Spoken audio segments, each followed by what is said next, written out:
Inside Story Uganda, real source of political updates.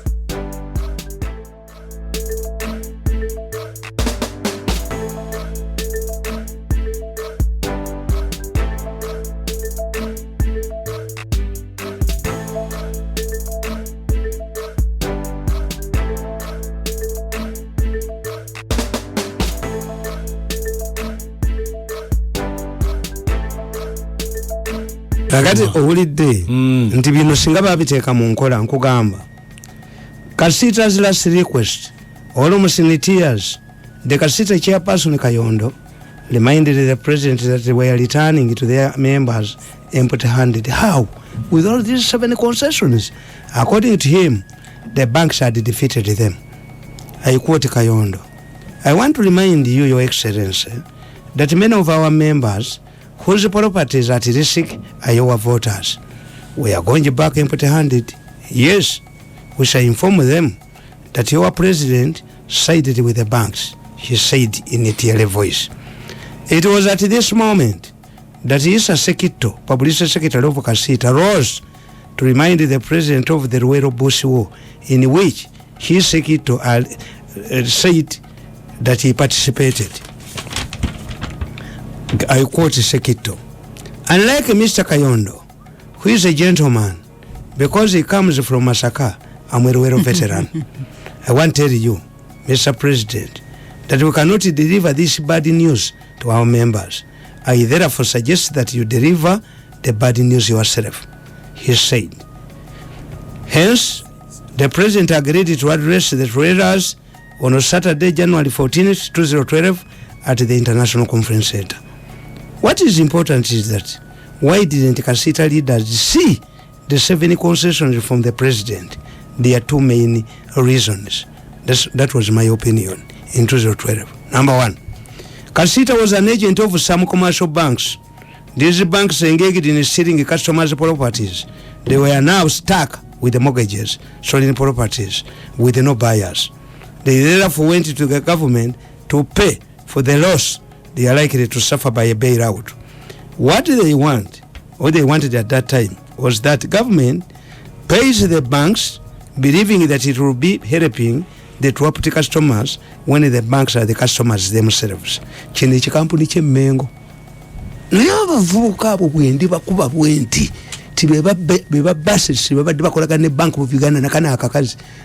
Sema akakazi akobugulu akasura banka zonna. And it is not mentioned. Do you know that there are many people who lost money in banks? Why? The media is controlled. Kati you go to the second point.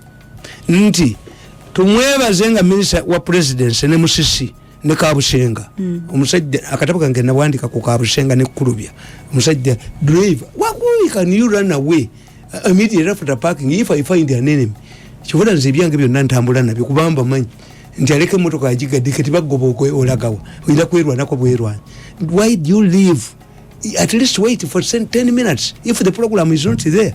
Kati gundi akatabuka mwikabereye gundi yang kakati nkugamba nti bago babantu ku luguudo lw'eggaali y'omukka. Yes, ne babatuntumulako ngabuke New Vision kabushenga kakubye nga kakuba musisimbu ali Nairobi agenze kugenda mu Kenya Railways kugula yoki locomotives. Kozi locomotives bali bazisudde London Kasasiro. Ne balimba government ne bali sente abantu ne babagobako abantu bagenda mu court ne bagwaba. Why is it that these people are still there? Kakati tumwaze kimukwatiddewo bakomawo anti how mutunulire yinula buli wekola ene ekikondo kyayo ate becha niye kiyiya kuba tebakikuba kukijjawo gwe zimba beyond ekikondo. It means you are encroaching on their land. After clearing these railway people ate nabagamba nti era tumwebaze naye tumwebaze ovali dawa kubanga mwana muto ate kintu kimunywerezezaayo. Kakati kumeka nkubulire nti railways za kibuga railways za kibuga railways za company. Kakati singa buli kibuga kiwamba ne jinja ne wamba ne Kampala ne wamba. It must be a national good company equality. Rift Valley nanyini gundi yesu. Tumwebaze nga minister president ne musibali bajja obuyinza. Kunyaga sente. era bazinyaga era abantu we bali kati mbasasule kwa mwali mulowooza nti they are creating a mass of unemployed people. Owino bamutunda bamuguza aba South Africa. This is the quality Owino abasajja bakwata sente zaabwe bakayongo ne bagenda mu state council ne bagula sibino ebyabalala. These sold their land and bought Owino ne balimba mu 7 mu Owino twabaddiza sente zaabwe nga bazibbi oyo kansala w'ekibuga eri mu Kampala yalimba president ng'ate sente ze basasula gwali kubasinga musango. Kati ekyapa tebakireeta bakiremedde ennakasero babawa ekyapa ne battayo omuntu babasibe abo abasajja baayo naye muyina ekisa singa waliwo atambulira mu kagaali k'abalema singa mwatakulanze. I've fought these people for 8 years and I still have the capacity to fight another 10 years. Naye ng'ejjoko lyo ndikubye bamazembe tomusole kasasiro bwamala okubba sente kasasiro enkya ne bakugjayo ne bakomyawo ne bakuteeka mu ndabo yazaabwe ng'engosi. Katonda yabawa engosi bbiri tosobola kufuna additional lugosi ku nsi toyinza kuteeka mu ndabo yezo nga lugosi. We fight ate balinziramu nze tebagenda kuwuziramu. Kati next time Nakaleme yaga nti ajja kugendayo kati emyaka 8 president yategedde lwaki bankuba batyanga abantu malwaliro in writing bakitaddemu hege batwala oyo yombala yajjangako porogulamu zange kati kyasigazizza mu mpale bwewuuba takyalina kantu nakamuyo niwe mukango bukanza dduka. So it is only you nti temuvumirira kati otunulira lack of reasoning. Balwana nnyo Segirinya bamujje mu kkomera omulamuzi n'atuuka n'okugamba nti Segirinya ngobye omusango technicality. Why? What makes Segirinya is being an MP? But by dismissing a case against Segirinya on technicalities, have you given him an equivalent of a level? It's a constitutional matter. The constitution says you must have a level or its equivalent. You cannot have a level by the judge dismissing a case on technicality. What? Kati watakisi bwagamba tehajo ogenda nga tolinnyanga komaka kuba oli mu Juba kitegeeza wagenze e Makka kati. Kati omulamuzi ye yalowooza mbu bwalangire bwagoba musango gwa Segirinya on technicalities awadde Segirinya diguli kati mukubireko mu ngalo. Akatabo kange kano nti when the judge becomes a thief kano mwenze mpandika nnyo obutabo ke kali ku street kati when the judge becomes a thief. To those judges they don't know. The constitution says you must have a level. How do you acquire academic papers? By a emergency law judge dismissing your case on technicalities. And the human rights case, the constitution is clear. No human rights case will be dismissed on technicalities. But you know your case no senior manyo. Under my siru ya busiru. You siru ya busiru. Under my siru. Kuna mano kuna miradala. Ya office. Nola banga bana aba Buganda. Nti Segirinya erachi echi tie katugenze wakatikiro. Segirinya tiyavumye kabaka. Ebijambiye tuyinza gamba nti reasoning that nti abantu ba kabaka amusonyiwe. Neba ba kabaka eyicha olubirwe bamunanika bamutwala mu koti yake sekwa oba ku polisi ye bamunanika. Police. Ekitegeeza ebijambiya is not a Buganda issue. Ebijambiya is a capital offense. Now that the MPs never basomawa tuleta report mu parliament. No. A report mu parliament ekyakola kubanga parliament ewererezebwa attorney general. Kakati mmwe kyemwalikoze mmwe nga mwasoma sikugenda wakatikiro. In fact you are confirming. If you turn your report into evidence, you are enjoying the case as witnesses and serve your MPs. No mputa teri munyankola akikola njagala okubuulira teri munyankola asobola genda wakatikiro wa Buganda tekatulwanire bannaffe Abaganda abali mu kkomera taliyo teri munyankola akikola. Do you know? If you don't ask the people, ask the lawyers that can parliament deal with the case before parliament, before court? You carried out the investigations too late. The Bijambia issue has been there for a long time. Why didn't you involve yourself? Now that one of your own is caught, two of them are now caught behind bars because you have this stupid belief that an MP Once an MP, do you enjoy diplomatic immunity? The only person in Uganda who enjoys diplomatic immunity is the cardinal.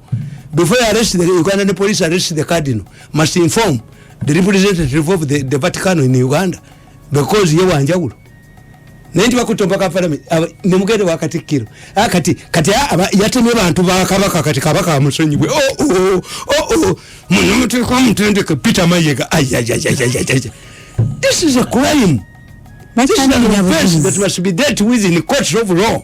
Nera ni katikira not political. Ayogera koku no sikumada bachano nyabujulizi anti nkugambye benjoyi ningemu basabe koti nabo baguyingiremu ku side yani ebintu bye bakunganyiza but not to go through parliament. Kali parliament pass a resolution a plenary and yes we are these people are innocent. Olanya abagala ndi omu yetiko omusala bagu exactly teri munyankola akikola teri musoka akikola mumuloza abasoka tebalwala kyabazinga talwala owe munyolo talwala naye adduka misinde wa Museveni amala kulekana nalo kagende wa Museveni ono ne bamusindikira ono ogundi gwe balwanyisa ate waffe nakanga balabwati bamutwalidde sente buli bona amanya ayoho homosexual who depends on fellow men. What type of leadership is that Mengo? Kakati zimba gamba nti mu government mulimu omuntu abasinza amagezi nti ulageza ko mukola kino n'abakola kino kakati president kasa ate bawulya byenjogera. That's why one of the reasons why they cannot kill me nti bawuliza byenjogera. Kakati mwemba ulide mugamba nti bakubula mbatya oluguudo bali kugula mungo ofudde. Why? Nti nediguli bali zishimyeyo nemidali bali zishimyeyo naye when you die toka kasa okujjako ngaranka yo wajifuna. That's why in Rwanda nti Kagama demotinga abamaje abadde jeno namuteka ku sergeant wachimpa buwe oba merit. Kakati ejo mwino bitegeera nti okuga nti BMK bamubulemu oluguudo. Yes naye bali bamwadde ku mudaali ekikulu kyokka kiri kimu you don't have the criteria ani akubirwa emizinga nga Namaganda kati Namaganda ne BMK ani asinza amaanyi. BMK yakubidwa emizinga yatwaliddwako mu parliament clarify nemwe ne mugamba waliwo sebo eri tumwine akakiiko ke yagamba buli mubaka wa parliament yali mu parliament okuva ku independence awereddwe mudaali nga yakola ki a medal nabaga nti ezo metallic items. A medal is given to you after citation nga bwolaba honorary degrees. Doctor of philosophy wabera professor jana ayogera Tamale Mirundi yakola kino Tamale Mirundi tumwadde omudali kuba yakolera nnyo mu 7 nali muzibe nali mulema. It is extraordinary. Kati bana abadduka emisinde be batuma abakyali bala. Yes yes ate no teba mubulamu tiakibu kubula bya bawa. Yes what if anywe njaka an ambassador atindikibwa mu ggwanga eddala ayihiya kati balwanyisa yebale oyo omwana omutoyo but that's the background of journalism chovula baje apapuluze kakati when you why do you divorce lwachi ambassador bamwesa anamunana agende your actions are incompatible kakati tuyinza okubulamu oluguudo nofuuka omuyaye balukujjeko. This is why oyo gundi kye yagambye amongi tibyemukko kumugulamu kati wampe ugomanyi wampe wechi Chagwe road lulimuki kati oluguudo lulage Chagwe rweru Chagwe road Bokasa Chagwe Nasa enguudo ezimu temanyi nekizitegeeza. If the Catholics amanya g'abajulizi kati gatuumibwa n'abazungu the Christian names yes Kaloli Rwanga you find the muzungu ngerinnya lye Kaloli Rwanga Kizito. These names are for now names. Why?